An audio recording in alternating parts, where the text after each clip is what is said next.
Welcome to Madasaling Pinoy, your prayer partner. Holy Gospel today, Tuesday, August 6th.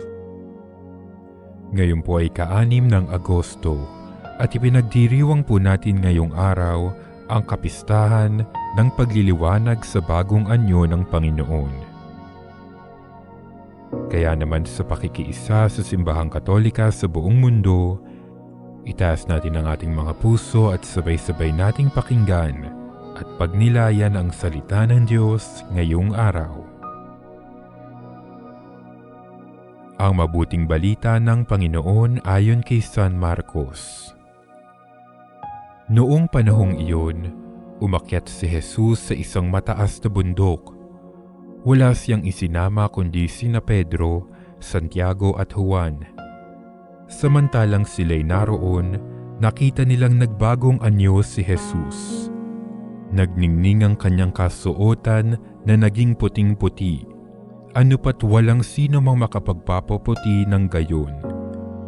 At nakita ng 3 alagad si Moises at Elias na nakikipag-usap kay Jesus. Sinabi ni Pedro kay Jesus, "Guro, mabuti pa'y dumito na tayo.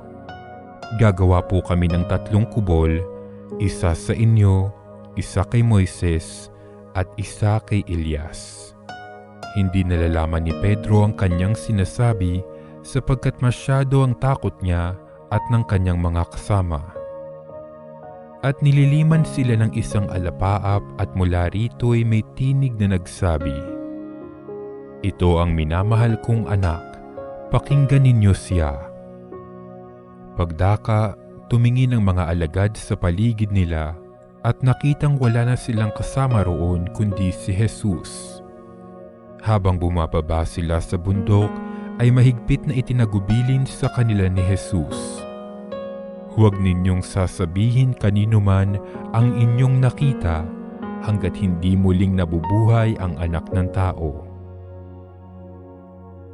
Sinunod nila ang tagubiling ito, ngunit sila'y nagtanungan kung ano ang kahulugan ng sinabi niyang muling pagkabuhay. Ang mabuting balita ng Panginoon.